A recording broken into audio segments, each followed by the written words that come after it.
4절 다 일어나서 합시다. 너의 죄악의 짐 무거울 때에 그 손목 자국 만져라. 마음 문 열고서 주를 모셔라. 그 손목 자국 만져라. 그 손목 자국 만져라. 그 손목 자국 만져라. 주가 널 지키며 인도하시리. 그 손목 자국 만져라. 다 같이 묵도하심으로 낮 예배를 함께 드리겠습니다.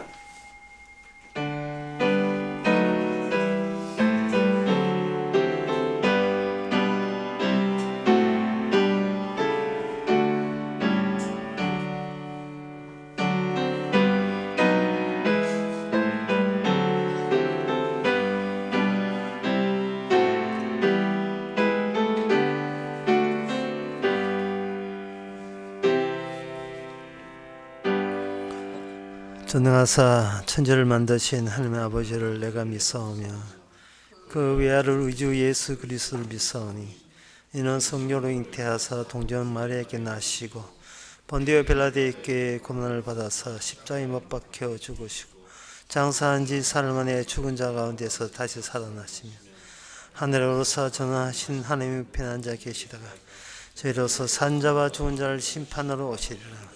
성령을 믿사오며 거룩한 공예와 성도와 스루토하는 것과 죄를 사하여 주시는 것과 몸이 다시 사는 것과 영원히 사는 것을 믿사옵나이다. 아멘. 내가 수양의 향기와 함께 살찐 것으로 주께 번제를 드리며 수소와 염소를 드리나이다. 하나님을 두려워하는 너희들아 다 와서 들으라. 하나님의 내 영혼을 위하여 행하신 일을 내가 선포하리다. 하나님 아버지, 다 드리고 다 드려도 하나님의 주신 것에 비하면 아무것도 아니라는 사실을 왜 우리는 자꾸 놓치고 잊어버리는지, 이 시간 우리가 드린 것보다 주께 쓰신 것이 얼마나 엄청나게 크다는 것을 다시 한번 깨닫는 귀한 시간 되게 하옵소서. 예수님의 이름으로 기도합나이다. 아멘. 교동문 44회입니다.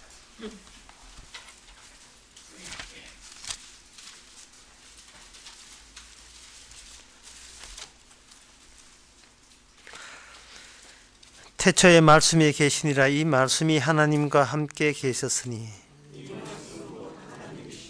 그가 태초에 하나님과 함께 계셨고 만물이 그로 말미암아 지은 바 되었으니 그 안에 생명이 있었으니 이 생명은 사람들의 빛이라. 참빛 곧 세상에 와서 각 사람에게 비추는 빛이 있으나니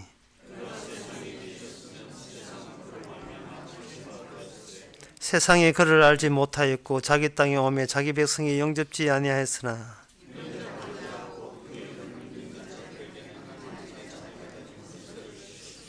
이는 혈통으로나 육정으로나 사람의 뜻으로 나지 아니하고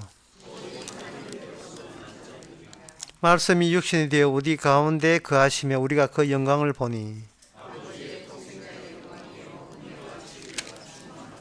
아멘. 자리에 앉으셔서 찬송가 16장 합시다.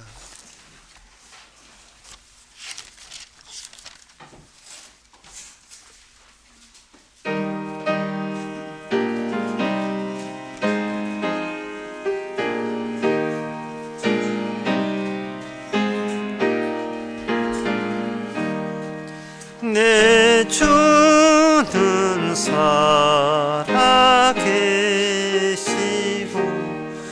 날 위해 비심은 그 주신 사랑이 나여 나 알게 되었네. 날 거룩하게 하려고 주 작정하시니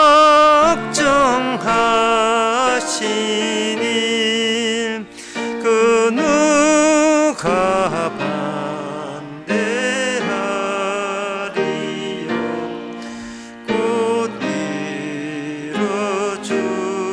이뤄주시리 주 다시 돌아오실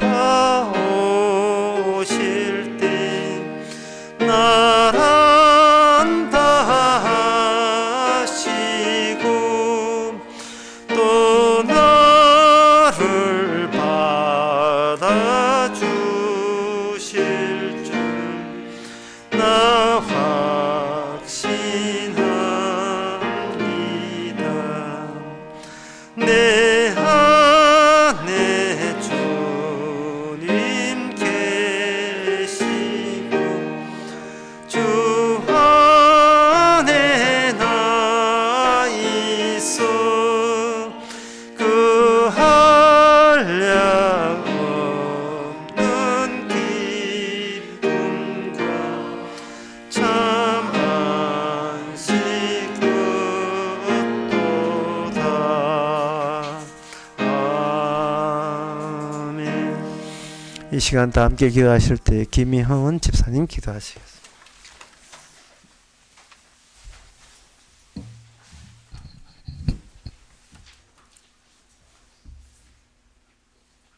심판주로 오시는 주님 앞에 오늘도 의롭지 않게 일어나는 주님 일 가운데 살아있다 여기는 육신의 몸 추스리며 눈에 보이는 대로 먹고 마시고 즐기며 주인 행세하며 살아갑니다.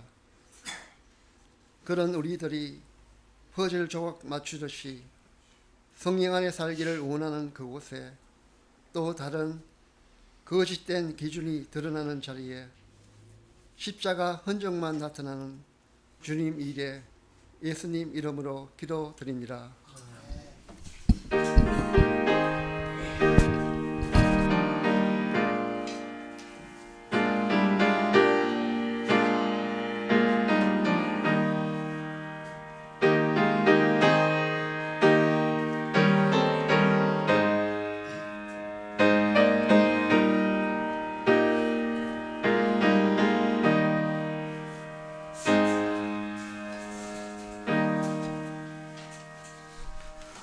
네, 이 시간 광고 시간입니다. 없으면 찬송가 102장 합시다.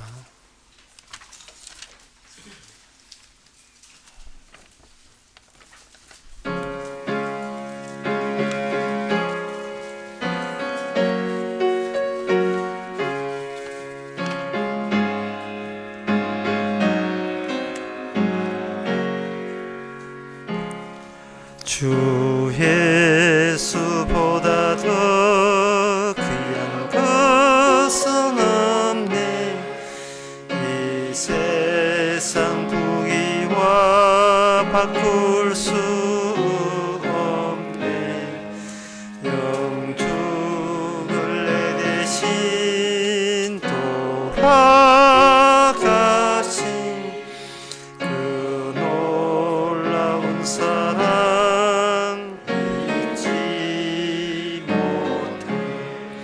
세상 즐거움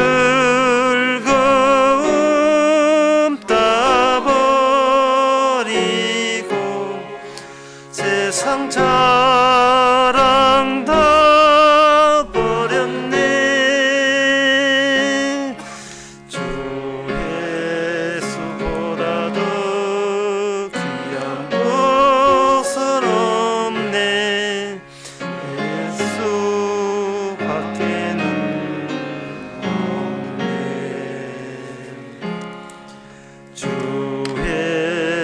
보다 더 귀한 것은 없네. 이 세상 명예와 바꿀 수 없네. 전에 즐기던 세상 일도 주 사랑하는 마음 뺏지 못해. 세상 즐거움 다 버리고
세상 즐거움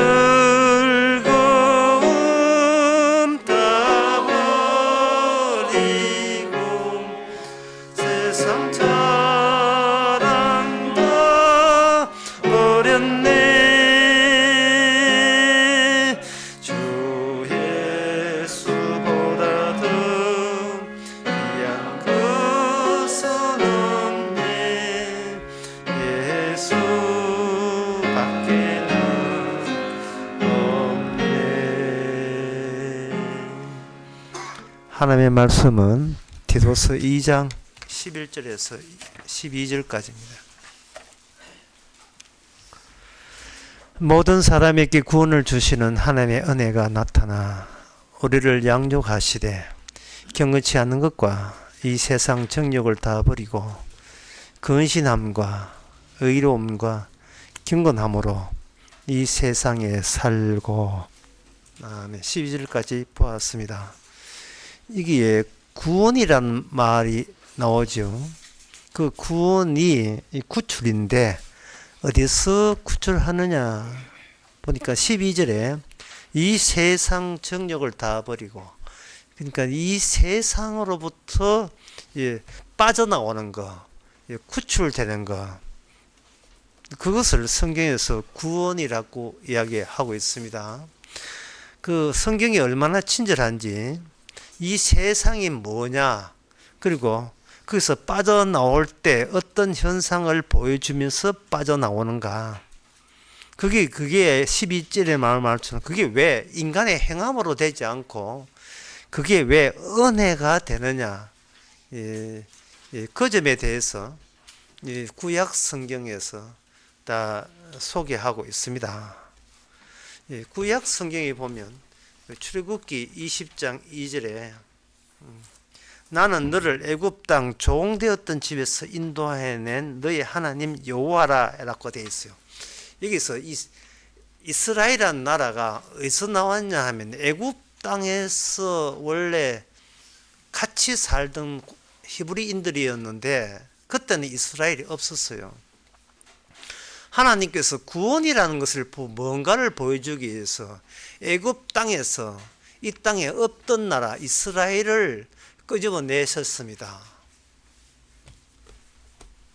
그 이스라엘을 끄집어낼 때에 그것도 밤에 이끌어냈죠. 이끌어내면서 그들을 홍해에다가 데려갔습니다. 홍해는 바다죠. 바다인데 그 남성만 60만이 넘는 그 사람들 어디다가 다 수장을 시키느냐 하면은 홍해 바다에 다 집어였습니다. 그 홍해 바다 들어가기 직전에 히브리인들 이스라엘 사람들 알았죠.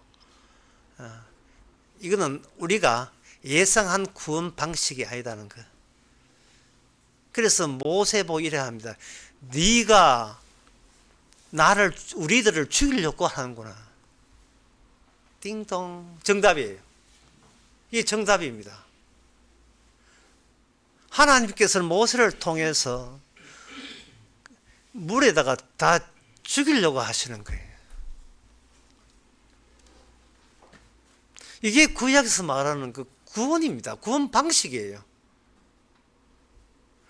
그들이 물속에 들어가는 것을 극구 거부하고 모세 죽이려고 달려들었을 때 비로소 그들이 하나님의 은혜라는 것에 대해서 아는 바가 전혀 없다는 것이 확 티가 나버린 거예요. 하나님의 은혜가 모르니까 그 다음에 그 전에 있었던 그날 밤에 나올 때에 6월절 어린 양이 죽고 이스라엘 백성들이 애굽과 분리된 그 의미도 그 뜻도 전혀 몰랐다는 게 되는 겁니다. 출애굽기 12장 2절에서 13절에 보면 내가 그날 밤에 애굽 땅에 두루 다니며 사람과 짐승을 물으라고, 그게 내가 갈 때 하나님입니다. 하나님이 애굽 땅에 나타나서 천사들이죠. 짐승을 물으라고 애굽 나라에 처음 난 것과 다 치고 애굽의 모든 신들에게 벌을 내리리라. 나는 여호와라. 내가 애굽 땅을 칠 때에 그 피가 그 하는 집에 있어서 너희를 위하여 표적이 될지라. 내가 피를 볼 때에 너희가 넘어가리라. 내가 피를 볼 때에 너희가 넘어가리라. 재앙이 너희에게 멸하지 아니하리라. 이래 되어 있어요. 양의 이스라엘 사람들은 양의 피가 자기를 건졌다고 생각하는 거예요. 그러나 이 양의 피가 신약에 오면 누구 피냐 하면 하나님 자신의 죽음이에요. 쉽게 말해서 내 죽음에 같이 참여하지 않으면 너는 구원 없다 이 뜻입니다. 예수님이 세상지를 지고 간 어린 양이니까요. 내 죽음에 참여하지 않으면 너는 구원이 없어. 너는 내 앞에서 살고자 하는 이상 구원은 없어. 그런 뜻이에요. 이게 뭐냐면 하나님의 구원을 하실 때 하나님의 폭력성입니다. 잔혹한 폭력성이죠. 이 폭력성을 이 하나님의 폭력성을 제일 먼저 당한 분, 제일 폭력성이 희생이 된 분이 예수님입니다. 예수님이었고 그 예수님에 의해서 나타나는 게 뭐냐? 예수님이 첫 번째 희생자고 동시에 첫 번째 부활의 첫 열매가 돼요. 이 부활이 된다는 말은 주님의 폭력성의 희생자가 될 경우에만 부활에 이를 수가 있는 겁니다.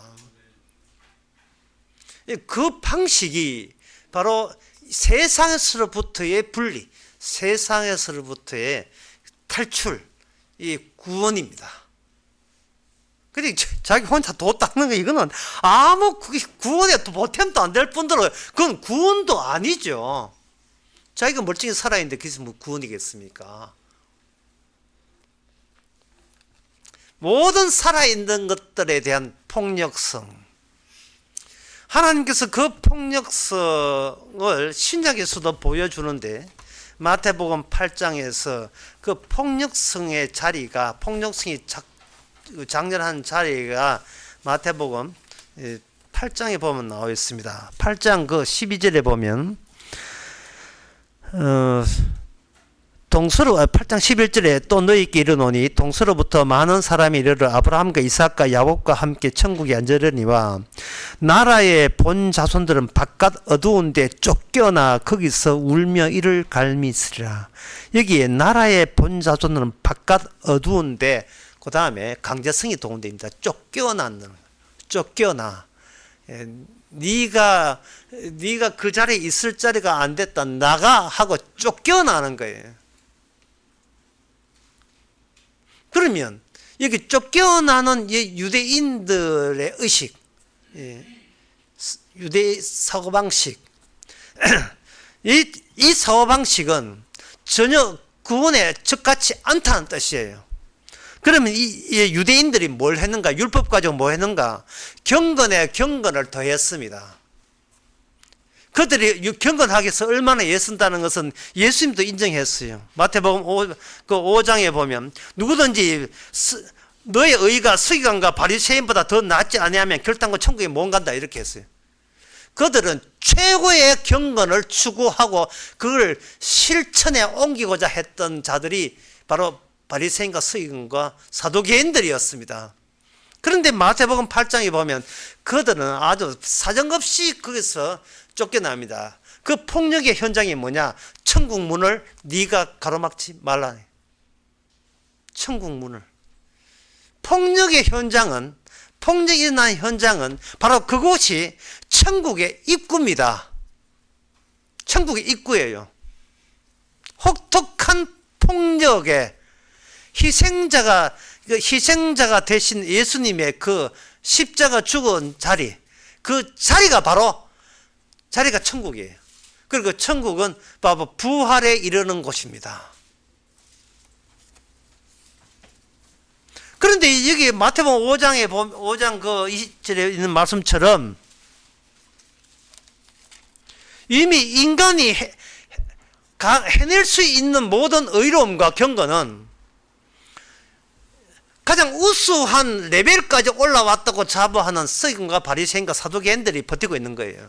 이게 그들이 천국에 이르지 못한다면 이거는 아무도 천국 갈 수가 없습니다. 경건해서 갈 수가 없어요. 그러면 여기서 우리가 알아야 될 것은 바로 그 바리새인 사두개인들이 그들의 경건에 무슨 하자가 있었는가, 무슨 문제가 있었는가 하는 거예요. 그들은 율법을 봤어요. 율법을 보고 이해하려고 했습니다. 사도 바울도 이야기했고 예수님도 이야기한 바에 의하면 인간들의 세계가 문제가 뭐냐, 이 세상의 문제가 뭐냐, 그들이 언어를 사용하는데 그 언어가 서로 알아듣는 언어를 사용했다는 게 문제가 되는 거예요. 반면에 예수님이 하는 이야기는 듣기는 들어도 깨닫지 못하고 보기는 보아도 알지 못하는 언어였습니다. 그 세상에서 왜 이렇게 서로 말을 통하는 이유가 뭐냐? 치료를 자신의 그 잘못된 거, 나쁜 거, 옳지 않은 거, 그리고 늘 불완전한 거, 모자란 거, 비정상적인 것을 그들은 서로의 언어를 통해서 자기가 자기를 치료하려고 애를 썼던 거예요.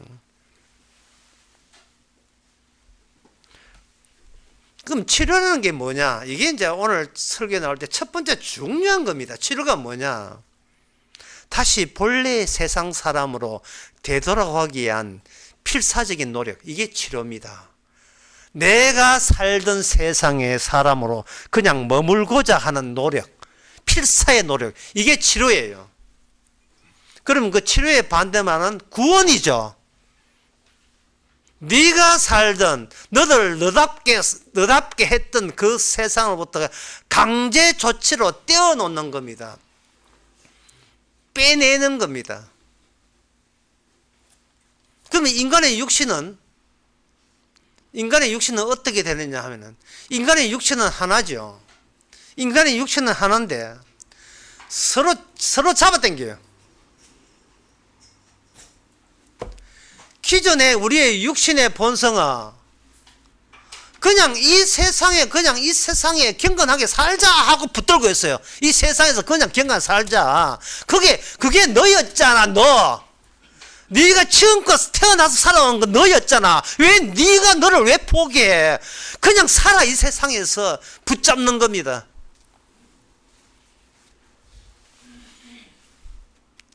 그 붙잡는 게 굉장히 힘이 얼마나 셌는지 로마서 7장 23절에는 이렇게 표현되어 있습니다.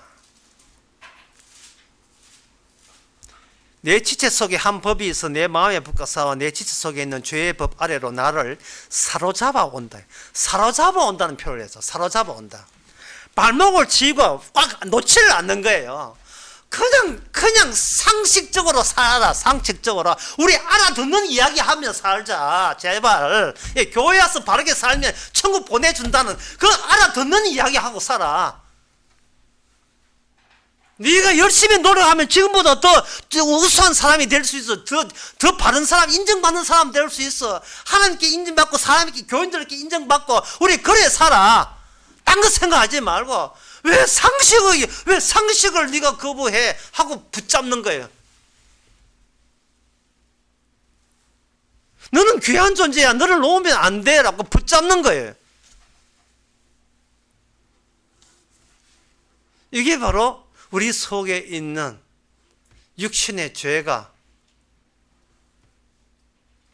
우리를 강제로 다시 세상을 떠나지 말라고 우리를 잡아당깁니다. 네가 지금까지 살아서 이해했던, 네가 알고 있는 모든 것들은 다 애굽 같은 세상에서 네가 듣고 배운 거야. 그러면 세상에서 사는 것이 가장 네가 살기에 적합하고 친밀한 거예요. 이거는 부담이 없어요. 여태껏 그렇게 살아왔기 때문에 여태껏.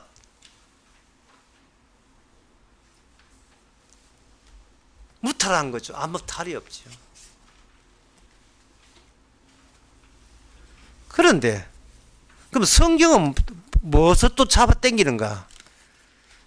디모데후서 2장 26절에 보니까 저희로 껴 마귀의 올무에서 벗어나 하나님께 사로잡힌 바 되어, 이것도 사로잡히면 한쪽은 사로잡고 가지마 하고 푹 들고 있고, 저쪽에 하나님 너는 내게 사로잡힌 바 되어서도 붙들고 있고, 중간에 진짜 끌질 파요. 쭉쭉쭉 늘어나가지고 끌질 파요. 잡아 당기고 있어. 그런데 여기 디모데후서 2장 26절에 보니까 마귀의 올무라고 되어 있어요. 사도 바울이 왜 존재하느냐, 사도 바울이라는 그 인물이 왜 존재하는지. 참, 이 사도 바울, 안 믿는 사람 보면 사도 바울 참 보면 답답해요. 말 되는 이야기를 하게 되면 사도 바울에게 동의할 수 있는데, 왜 세상 사람들이 어떻게 동의 못하는 이야기를만 골라서 하느냐, 동의 못하는 이야기가. 사도 바울이 뭐라고 이야기하면 이런 이야기 합니다. 고린도전서 15장 19절에 우리가 만일 바라는 것이 이 생애뿐이면 우리 가운데 가장 불쌍한 삶이라고 된 거예요. 지금 사도 바울이 지금 엄청난 이야기를 하는데 뭐냐 하면은 부활의 세계가 있다는 거예요. 부활의 세계가. 이건 말이 됩니까? 이게 말이 안 되기 때문에 조선일보, 동아일보, KBS, MBC 안 나오는 거예요. 이게 이스라엘 전쟁 이야기 나오지만 부활 이야기는 안 나오는 겁니다. 이게 애시당초 말이 안 되는 이야기예요. 인간의 초등학문 다 동원해도 그들은 사람이 죽었다가 부활할 것을 증명하지 못합니다.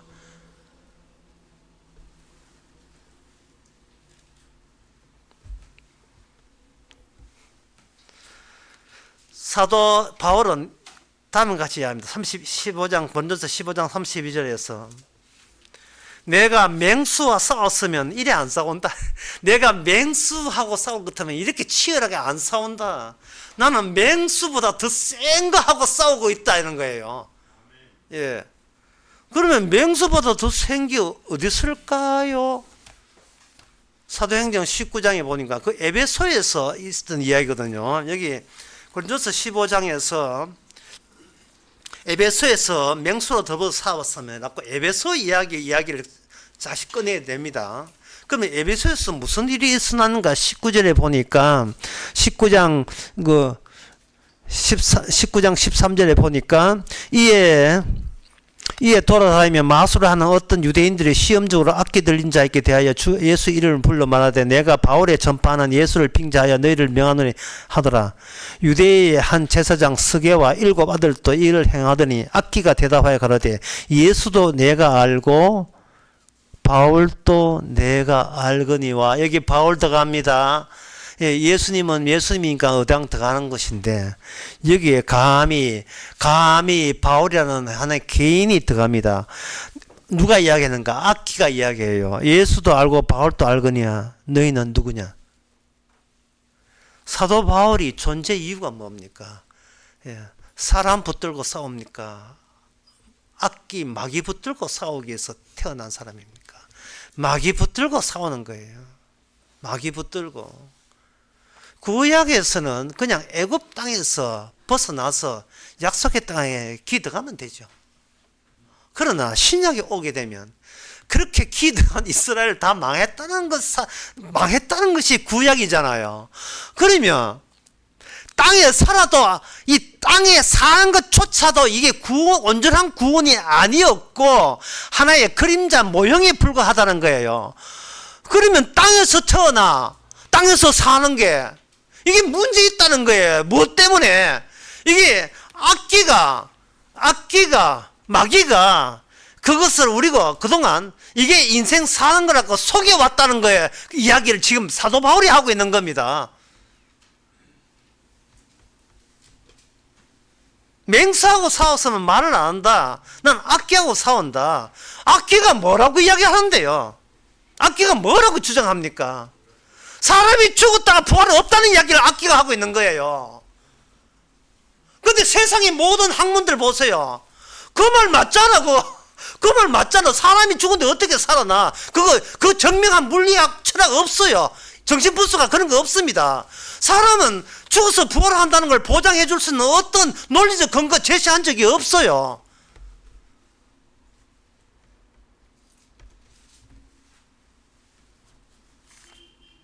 우리는 부활 논쟁을 심각하게 생각하지 않습니다. 그냥 물가 오르는 걸 심각하게 생각하지. 물가 오르는 거. 우리는 도대체 누구하고 싸우는 거예요, 결국은. 마귀가 마련한 장에서 안 죽으려고 싸우죠. 안 죽으려고.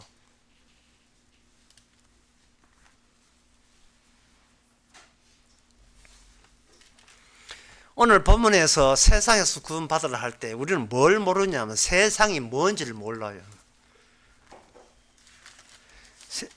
사도 바울은 예수님의 십자가와 그 부활을 근거해서 세상을 이렇게 규정하고 있습니다.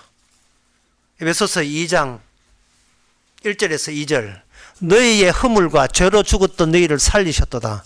그때 너희가 그 가운데 행하냐 이 세상 풍습을 좇고 공중의 권세 잡은 자를 따랐으니 곧 지금 불순종의 아들들 가운데 역사하는 영이라 이랬어요. 너희가 악마의 종이 되어서 부활이라는 것을 생각지 아니하고 십자가 생각지 않고 나름 지금 성공한 인생이라고 우기고 있는 식으로 살아가고 있다는 거예요. 사도 바울이 이런 이야기 할 때 세상이 드디어 그 정체를 노출합니다. 복음을 전하지 않으면 세상이 출현다 하지 않아요. 그 현장에 나오지를 않아요. 복음을 전할 때만 세상이 드디어 눈 똑바로 쳐고 막 달려들어요. 대들지요. 뭐라고 하냐면 고린도서 15장 35절에서 누가 묻기를 죽은 자들이 어떻게 다시 살며 어떤 몸은 나오리라. 어떻게 죽은 자가 사냐. 이 바오라. 미치겠다. 정말 답답해서. 어떻게 사람이 죽은데 다시 사냐. 죽었다 살아나 내 눈에 보이지만 믿을게. 그런 사람은 없잖아요. 죽었다 살았다 나왔다 예수님은 눈에 안 보이잖아요. 없잖아요.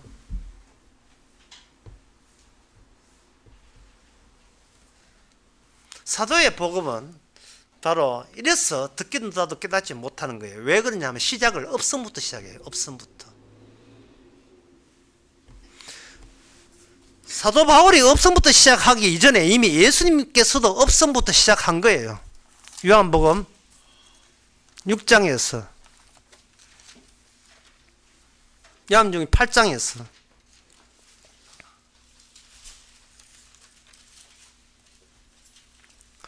예수님이 가늠한 여인을 이렇게 있습니다. 이렇게 10절에 보면 8장 10절 너를 고소하는 이가 어디 있느냐? 너를 정죄한 자가 없느냐? 라고 물어요. 없음을 이야기해요. 너를 고소하는 자 있냐 없냐? 너를 죄 있다고 정죄한 자 있냐 없냐? 이걸 물어요. 그런데 그때 그 아줌마가 정답을 이야기합니다. 없나이다. 없나이다.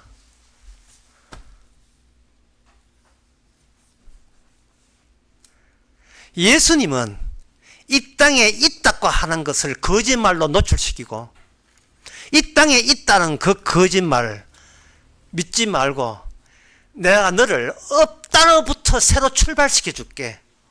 없나이다. 네. 요한복음 6장 요한복음 6장 53절에도 인자의 살을 먹지 아니하고 인자의 피를 마시지 않으면 너희 생명이 없나이다. 없나이다. 없느니라. 없다부로 하는 거예요. 너희들은 지금 생명도 없으면서 하늘에서 보기에 생명도 없으면서 너희들은 지금 있다고 여기면서 살아가고 있다. 이것보다 더 큰 사기가 어디 있습니까? 그럼 세상은 뭐냐? 세상은 하나님 보기에 없는데 우리가 없어요. 우리 자신이 생명이 없는데 세상은 뭐냐? 마치 생명이 있는 것처럼, 있다고 우기는 것처럼 그렇게 위장해 주는 장소가 바로 세상이라는 겁니다. 그곳에서 탈출해야 되는 게 구원이라는 거예요.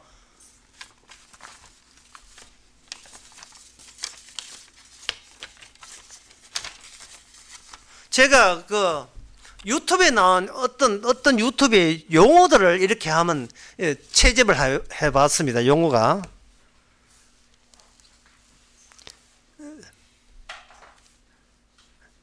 건축 물건, 임의 경매, 감정가, 입찰 보증금, 사매 유찰, 토지 경계, 사용 승인 2010년, 지붕은 경량 철골, 바깥에는 사이싱, 판넬 구조, 물건 종류, 주택, 입찰 내용, 유찰,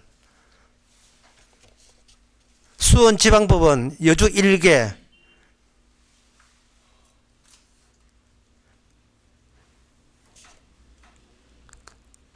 그 다음에 대항력 있는 임차인, 감정평가단, 컨테이너 건물, 건축물 방향 동방향, 방 2개, 화장실 2개, 창고 하나. 이런 용어들 어디서 나옵니까? 경매할 때 나오는 거예요. 경매에 참여하는 사람, 그 사람이 지금 구원을 원합니까? 값싼 세상 것을 원합니까? 용어, 언어 자체가 알아듣는 용어예요. 조금만 공부하면. 이미 경매, 감정가, 이거 처음에 모르지만 조금 알면 공부하면 다 하는 거예요. 3회 유찰, 2억짜리가 6,500 된 거. 무슨 뜻이, 이 의미가 무슨 뜻인지 아는 거예요. 알아듣는 이야기. 보기는 보아도 깨닫지 못한 이야기야. 알아듣는 이야기예요. 그게 우리의 친숙해져 있습니다. 왜? 우리는 살아있으니까. 살아있는 내가 더 살아야 되니까.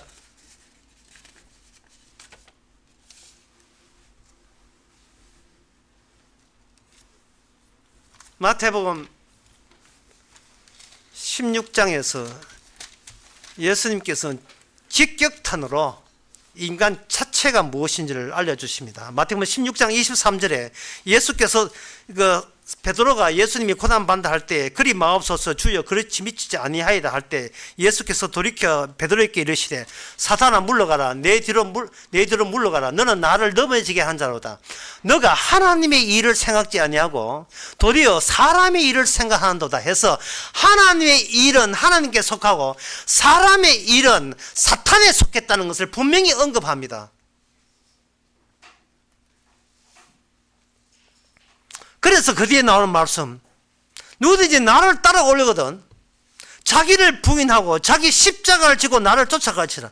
누구든지 자기 목숨을 구원코자 하면 잃어버릴 것이고 누구든지 나를 위해서 제 목숨을 잃으면 찾으리라 이렇게 있어요. 다시 말해서 자기 부인이 안 된 상태에서는 경건이고 구원이고 없다는 뜻이에요. 자기 부인이 안 되면. 그러면 내가 부인된다는 말은 뭐냐? 나 나쁘다, 나쁜 사람에 죄졌습니다. 그게 아니고 나는 소속이 마귀 소속입니다를 인정하는 거예요. 마귀 소속이라는 걸. 그렇다면 구원하는 과정에서 절차에서 필수 코스가 뭐냐? 내가 마귀를 본 거예요. 내가 내 속에 마귀를 보면 그게 구원의 계시예요. 내가 내 속에 마귀를.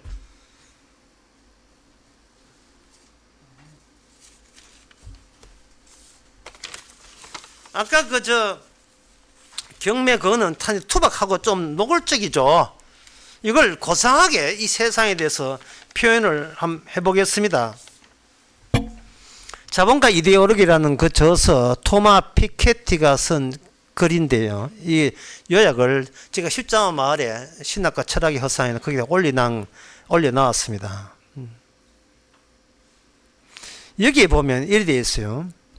인류의 역사라는 게 있어요. 지금껏 인류의 역사는 어떤 역사냐?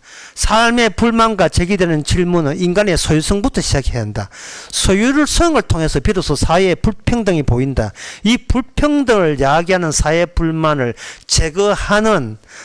제거함으로써 정신적인 안정감을 제공하는 것이 이 세상의 사회 체제라고 본 거예요.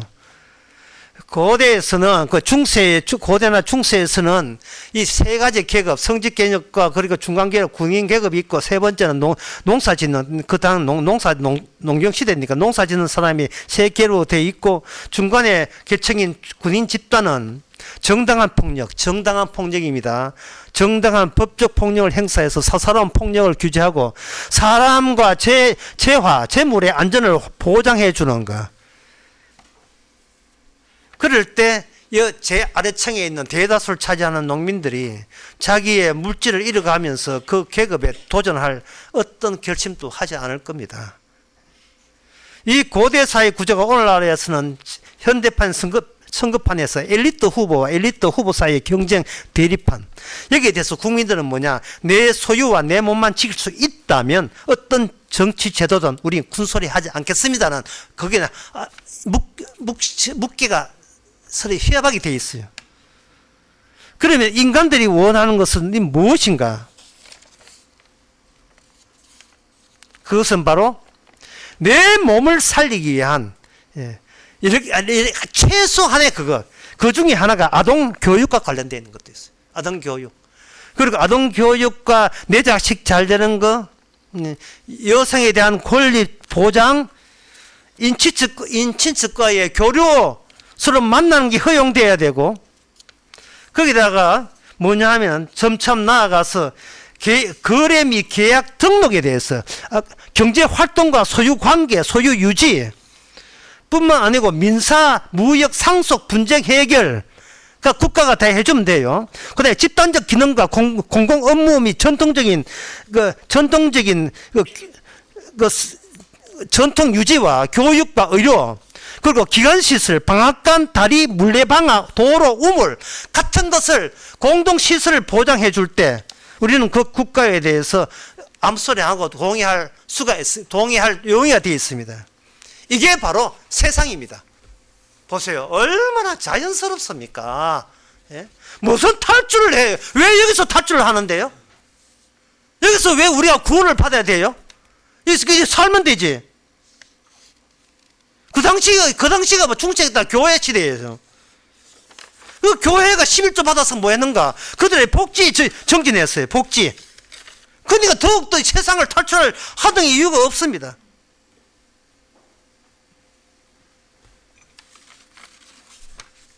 그런데 세상이 이제 번쩍하면서 어떤 현상이 일어나는가? 국가가 알아서 자본을 해가지고 다른 나라보다 더 잘 사는 나라, 더 전쟁을 이기던 나라 했는데, 국가 자본주의 시대가 19세기 끝나고 나는데 20세기 들어와서 사적 소유 자본주의가 번창하기 시작합니다. 그때부터 세습 중산층이 등장해요. 쉽게 말해서 좋은 거, 맛있는 거, 귀한 거, 편한 거, 고급 말, 고급 차, 귀족만 즐기지 말고 나도 좀 즐기자 돈 모아서, 이 시대가 오늘날 시대예요. 나도 내 자신의 소유를 항유할 수 있는 권리가 있고 그것을 국가가 법적으로 보장해 준다면 그 국가에 대해서 나는 아무 소리 안 하고 동의할 용의가 돼 있다. 이게 우리가 지금 살고 있는 이 세상입니다. 왜 탈출을 하는데? 아침마다 새벽 탁성 잘 날라오는데 왜 탈출을 해요 거기서? 참네. 예?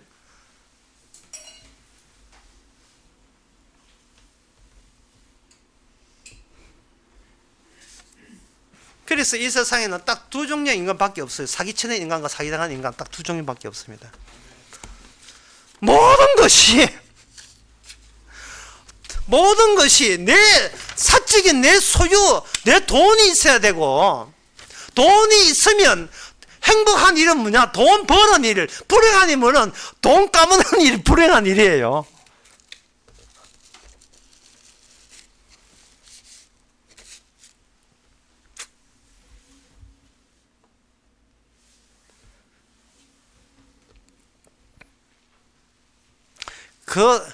이 말은요, 자기 소유에 의해서 각자 소유에 산다는 말은 자기 부인이 안 된다는 말입니다. 자기 부인이 안 되면 경건 같은 소리 하고 있는데, 경건은 구원되는 과정을 겪어야 해요. 이 세상에 붙드는 이 발목 잡는 거, 세상이 사로잡는 이것을 발 빼게 하는 게 경건이에요.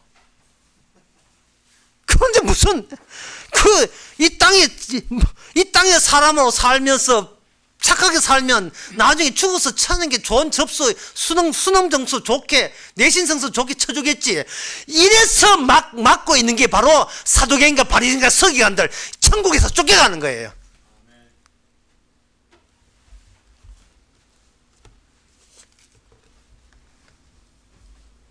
세상이 사로잡고 있는 이상 어떤 경우도 우리 이 세상에서 탈출을 못합니다. 할 수가 없어요.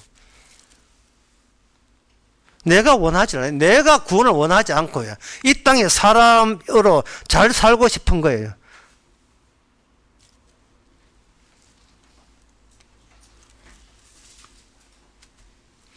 돈 버는 재미보다 더 좋은 재미 있으면 나와봐라 그래요. 없습니다. 여러분들이 어느 정도로 세상에 깊숙이 자리 잡았는가?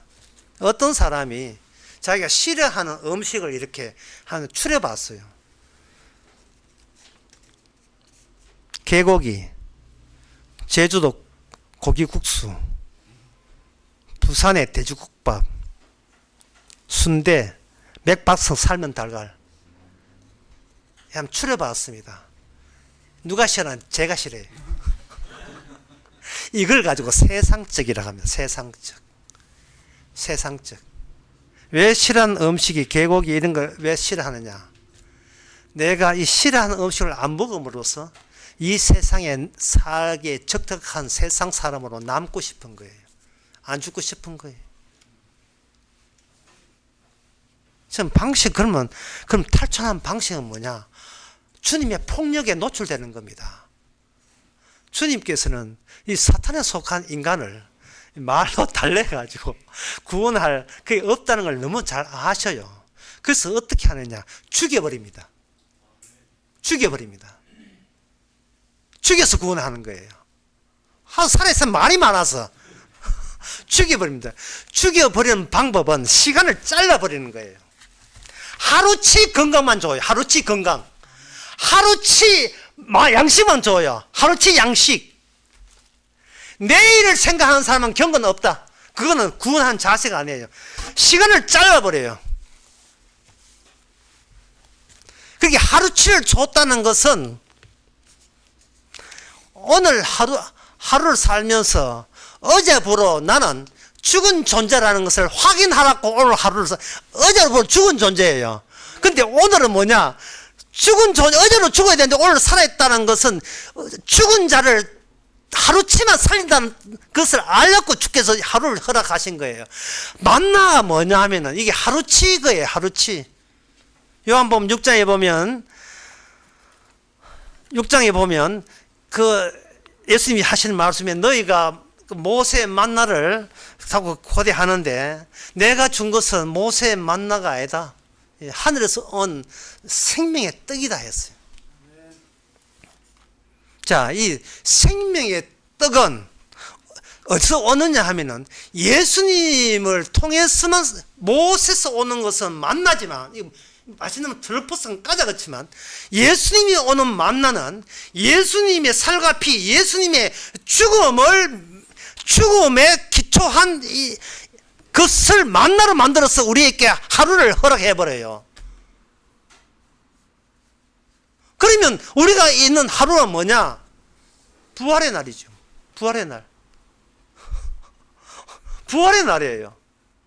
세상 끝날까지 너와 함께 있다 했잖아요. 세상 끝날이, 오늘 이 날이 나의 날이 아니고 주의 날입니다. 따라서 흙으로 가야 될 우리를 일찌감치 흙이 아니라 예수 안으로 집어넣는 거예요. 이게 부활이에요. 예수님은 십자가 거치고 부활이 이르렀잖아요. 오늘 성도한테는 부활 먼저 시켜주고 십자가가 뭐였던가를 보게 하는 방법을 사용하십니다. 순서를 거꾸로 바꾸는 거예요. 그 순서를 바꾸는 그 장면이 구약에도 이미 나와 있습니다. 요나스.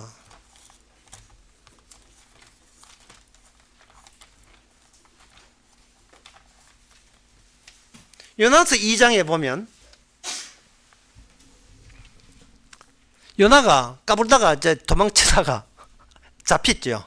잡혀가지고 요나가 바닷물에 빠집니다. 없음입니다. 예, 이제 바닷물에 빠졌으니까 뭐 물고기 밥이 됐기 때문에 요나는 없습니다. 요나가 없는데 요나가 눈 떠보니까 살았어요. 냄새는 지독하지만 물고기 뱃속에 있었던 겁니다. 거기서 요나 2장 거기서 기도를 하는데 기도 내용이 쭉 나와 있어요. 그 기도에 보면 2절에 보면 주께서 내가 서울의 뱃속에, 서울은 죽음이죠. 내가 죽음 속에서 주께 응답하고 부르짖나이다 라고 하면서 4절에 보면 내가 주께 목전에서 쫓겨났을지라도 주의 성전을 바라보겠나이다. 물이 나를 둘러쌌으면 영혼까지 하였으면 기쁨이 나를 에워쌌고 바다 풀이 내 머리에 샀나이다. 내가 산의 뿌리까지 내려갔으면 내려갔다고 이야기하고 그 다음에 내 생명을 구덩이에서 건져셨나이다. 죽은 데서 부활을 시켜준 거예요. 누구를? 요나를요. 누가요? 하나님께서 죽었다가 살아난 거예요. 그러면 죽었다가 살아났으니까 그 다음에 여러분 예상에 의하면, 우리 인간들의 예상에 의하면 이제 정신 차리고 하나님의 말씀을 잘 따랐을 것이고 하나님께 군소리 하지 않고 고분고분했을 것이라는 생각이 들죠. 아주 혼쭐 났으니까요. 인간은 고쳐 서는 게 아닙니다. 인간은 혼났다고 사람 바뀌는 게 아닙니다. 주께서 요나를 죽은 데서 살린 이유가 있어요. 그 이유가 4장에 나옵니다.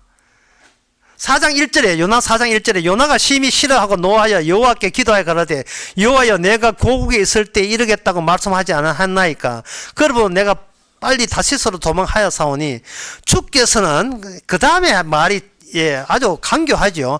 주께서는 은혜로우시고 자비로우시고 노하기를 더디하시며 인자가 크시사 뜻을 돌이키고 재앙을 내리지 아니하실 줄 내가 이제 알았나이다. 나 죽을래요. 이 뜻이에요. 하나님은 자비로우시고 은혜로우시고 노하기를 더디하시고 인자가 크신 하나님인 줄 내가 잘 길게 끓여야 돼요. 잘 알았습니다. 꼬고 또 꼬고 또 비꼬는 거예요. 나 죽을래요. 나 죽겠습니다. 다시 말해서 여기 죽겠다는 말은 당신하고 나하고 결별이라는 뜻이에요. 결배입니다. 하나님께서 요나를 바다에서 끄집어낸 것은 출애굽 애굽에서 이스라엘을 끄집어낼 때에 그게 애굽이라는 게 나라가 이 세상이라는 것이 뭔지를 모르는 거예요. 그냥 살다가 분리돼서 남한 줄 알고 있어요. 주께서 홍해 바다에 다 물속에 집어넣는 그 폭력성을 왜 폭력적이고 왜 유월절날 히브리 빼놓고 전부 다 어린 양이 피 없이는 다 죽여버리는 그 폭력성이 왜 그게 정당한 폭력성인지, 그게 왜 연약한 인간을 상대로 그 잔혹한 폭력성이 꼭 행사돼야 되는지에 대해 전혀 알지를 못해요. 그래서 하나님께서는 세상이라는 것이 어떤 곳인가, 마귀가 작동한다는 것이 어떤 의미인가를 새삼스럽게 이스라엘 선지자가 새삼스럽게 알기 위해서 선지자 본 몸에다가 악마성을 집어넣은 거예요. 악마성이 나오면서 뭘 하냐 하면 하나님은 자비로우시고 의로우시고 모든 걸 창조하시고 사람들 구원한 자를 건지시고 내 잘 알고 있죠. 근데 거기에 대해서 모르는 거 아니죠. 정답이죠. 우리 갈라섭시다.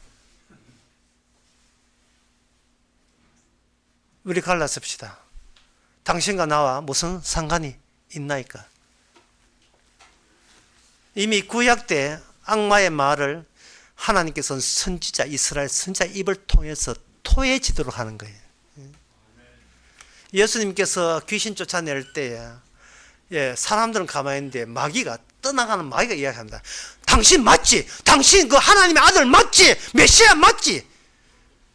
주님께서 그 입 안 다물어? 입 안 다물어. 너는 구원의 대상이 아니야. 입 다물어가. 나무랬죠. 악마가 주님을 너무 잘 알아요.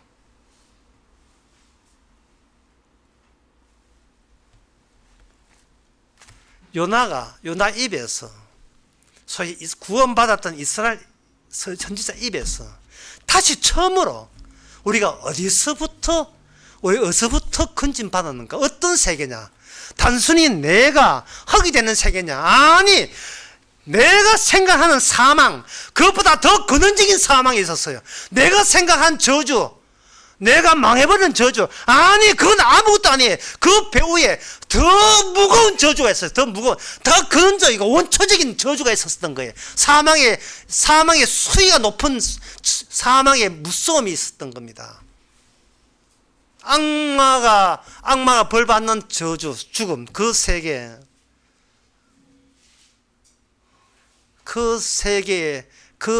대해서 하나님은 요나 선지자를 통해서 표현하도록 한 겁니다.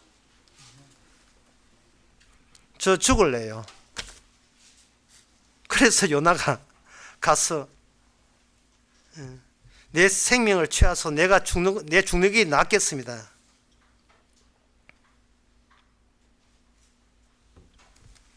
하고 죽기를 바랬는데 날씨가 너무 뜨거웠어요. 그래서 6절에 보면 하나님이 여호와께 박넝쿨을 준비하사 요나 위에 가리게 했습니다. 요나가 갑자기 시원해진 거예요. 기분이 좋았지요. 얘양 죽는 거 기분 좋게 죽자 했는데 박넝쿨이 분명히 하나님에 의해서 준비된 박넝쿨이 하나님에 의해서 시들 썩어 죽게 됩니다.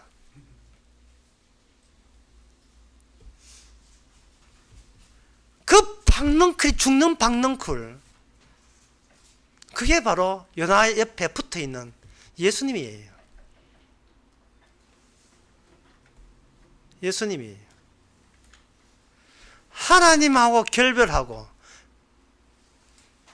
하나님을 욕하고 하나님을 미워하고 당신하고 내가 별 볼이 없다고 했던 그 모습을 그대로 들추어 제대로 그런 요나를 어디까지 가져가냐 하면은 인간이 아는 것보다 더 숨어 있는 거, 인간이 미처 모르는 그 자리까지 요나가 선지자님께 데려갑니다. 데려가서 그 요나를 하여금 시원하게 해주고 은혜를 주시고 그 은혜 줬던 박넝쿨이 시들하게 죽어버릴 때 비로소 요나는 내 의사 없이 누군가 나에게 뭔가 하셨다는 것을 느끼게 만들어요.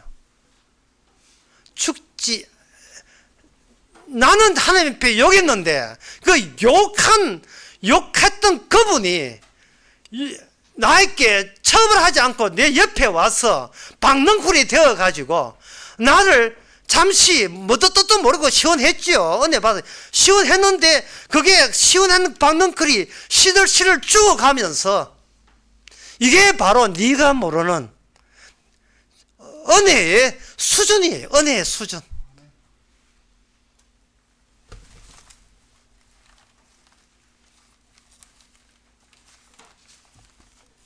부활을 시킨 것은 십자가를 알기 위해서 부활시킨 거예요. 에베소서 2장에 다시 말씀 보겠습니다. 에베소서 2장에 너희의 허물과 죄로 죽었던 너희를 살려쳤도다. 이 말 할 때 우리는 과거에 죄 지는 거 이런 게 생각. 그 허물 아니에요. 그 죄 아니에요. 그 죄 들어가지도 않아요. 우리는 죄를 모릅니다. 다만 내가 살기를 원했지요. 내가 그냥 살아있으니까 살고 이 세상이 좋아서 그냥 사는 거예요. 이게 뭐가 잘못인데? 우리는 이 세상 살면서 원하는 건 딱 하나밖에 없어요. 내 노동의 정당한 보상을만 허락해 달라 이 말이죠. 내 노동의 정당한 보상. 그거 누가 정하죠? 내 노동의 정당한 보상을 내가 정합니까? 사회가 정해요. 사회가 정합니다. 베트남에 50만 받아도 그 베트남 사회에서는 정당한 보상이에요. 우리나라에서 50만 받으면 그거는 노동청의 고발감이죠.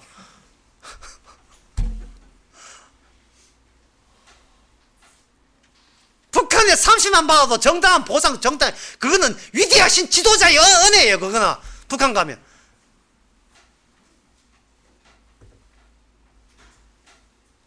노동의 정당한 보상 그거 얻어서 뭐 할 건데? 그 세상에 그냥 살라 하잖아요. 그래서 어떤 사람이 100만, 200만 줘야 될 20만 떼닦고, 예? 이 불의함, 이 불공정한 사회, 그게 허물입니까? 그게 죄입니까? 그건 노조지요.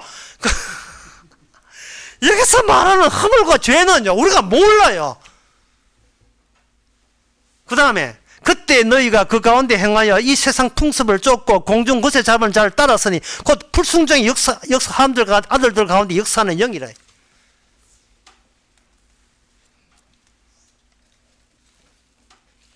우리는 그 가운데 3절에 전에는 우리가 그 가운데 우리의 육체의 욕심을 따라 지내며 육체의 마음과 원하는 것을 하며 다른 것 같이 본질상 진노의 자식이었거늘, 자녀였거늘. 지금 사도는 마귀하고 싸웁니다.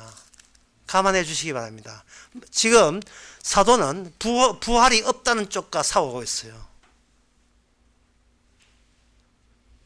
십자가 믿으면 부활되는 게 아니고 이미 부활된 자, 다시 말해 성령 받은 자, 부활되고 난 뒤에 십자가를 다시 조명해야 그것이 바로 예수의 정인되는 거예요. 요나처럼. 요나가 바다에서 살아났잖아요. 부활됐죠. 그것도 사흘 만에, 예수님처럼 사흘 만에. 그런데 그가 맞닥뜨리는 체험은 뭐냐? 십자가 체험이었습니다. 내가 주님을 죽였습니다. 내가. 주님께서 우리에게 이야기하는 것은 고만 찔러라. 날 고만 찔러. 왜? 감사가 없잖아요. 십자가에 대한 감사가 없잖아요. 그게 바로 창으로 찌르는 거예요. 맨날 불공정한 사회, 맨날 이 사기꾼, 여자면서 남자인 척하고 펜싱 국가대표 속이고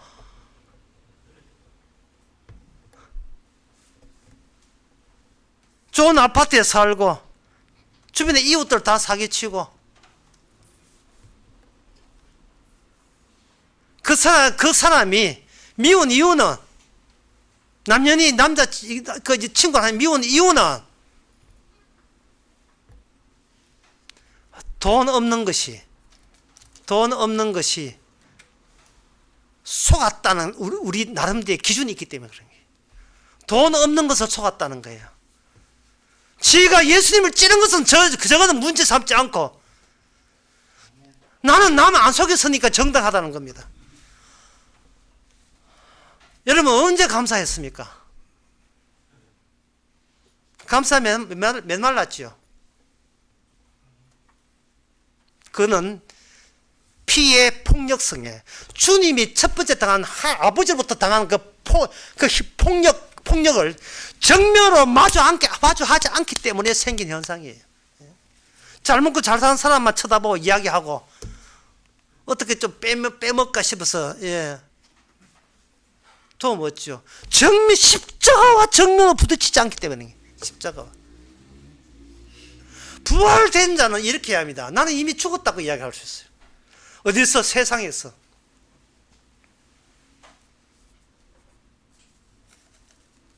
사도 바울은 자기 안에 악마를 보았습니다. 악마가 자기를 사로잡아간다는 걸 느꼈습니다. 그래서 사도 바울이 지옥 갔습니까? 아니죠. 반대로 이야기해야 돼요. 이런 경험 없는 사람이 지옥 간다. 내 속에 나는 악마의 말을 들으며 살았음을 인정 못하는 자가 지옥 가는 거예요. 이 세상이 얼마나 위험한 세상인데. 노아 홍수 때 이 세상은 다 물로 잠겼다는 것을 뻔히 성경에서 알고 있습니다. 하나님께서는 애굽에서 나올 때 이스라엘 하여금 물 속에서 다 인간 죽었다는 경험하기 위해서 노아 바닷속에 집어넣은 거예요. 이스라엘은 무슨 뜻인지를 몰라요. 그 뜻이.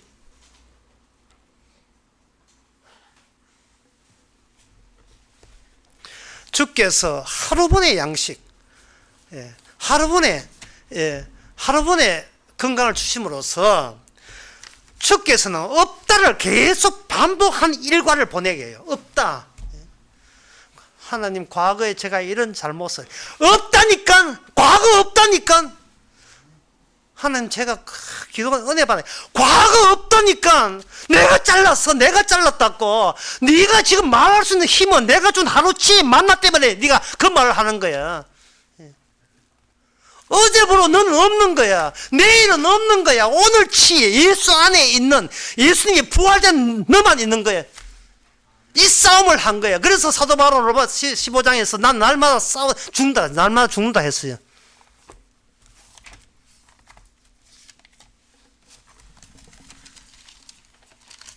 여러분들이 그 요한복음 8장에 나오는 가늠한 아줌마가 이야기하는 걸 다시 한번 늘 생각해야 돼요. 누가 너를 정죄하더냐? 없나이다. 없나이다. 나도 너를 정죄하지 아니한다. 네 과거 없어. 주 있다는 것은 내가 너의 용서한 정인으로서만 단 하루만 있는 거예요. 내일 더 세상에서 살 생각하지 마세요. 오늘 양식 주면 내일 또 줄 수도 있어요. 주님께서 우리에게 주는 하루의 삶은 우리를 늘 청소하라고 중심해요. 청소. 예.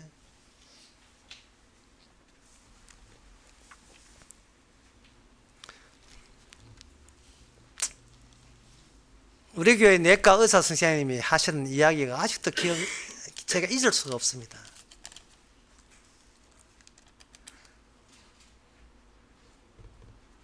그 허병에 가서 위 내시경 하는데 그 집사님이 이런 이야기예요.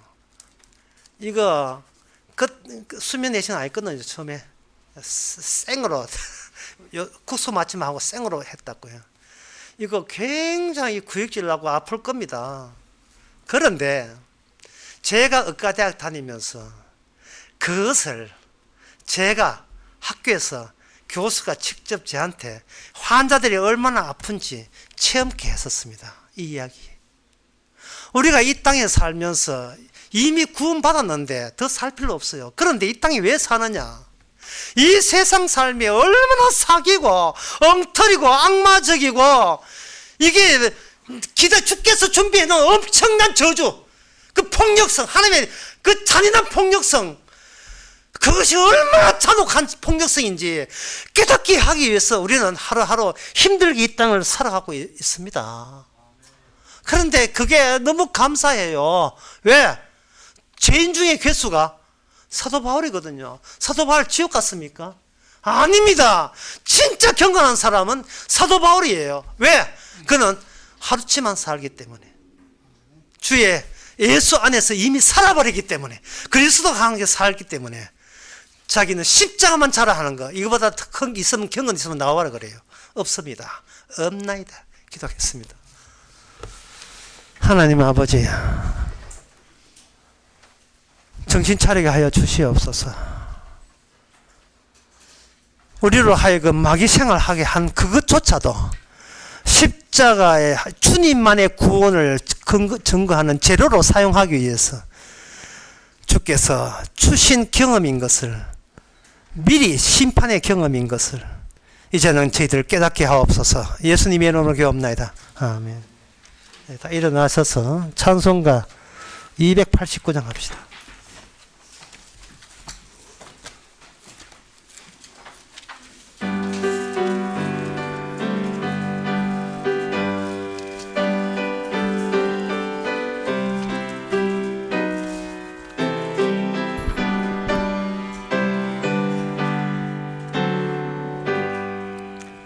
고생과 수고가 다 지난 후 광명한 천국에 편이실 때 주님은 모시고 나 살리니 영원히 빛나는 영광일세. 영광일세 영광일세 내가 누릴 영광일세.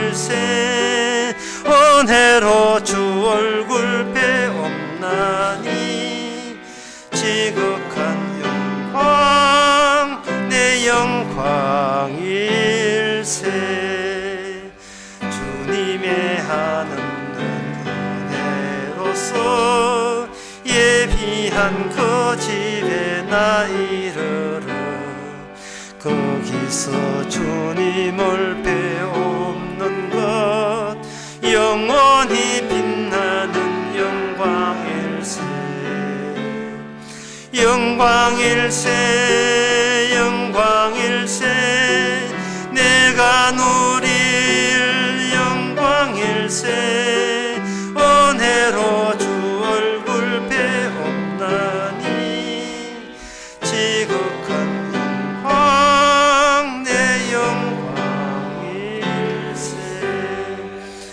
앞서간 친구들 만나볼 때 기쁨이 내 맘에 차려니와 주께서 날 맞아 주시리니 영원히 빛나는 영광일세. 영광일세 영광일세 내가 누릴 영광일세. 은혜로 주 얼굴 배옵나니 지극한 영광 내 영광일세. 기도합시다. 지금은 우리 주 예수 그리스도의 은혜와 하나님의 크신 사랑과 성령의 충만하심이 우리 구원을 위하여 주님 자신의 구원을 증거하라고 우리에게 새로 살게 하신 주께 감사하는 모든 성도에게 함께 있을지어다. 아멘.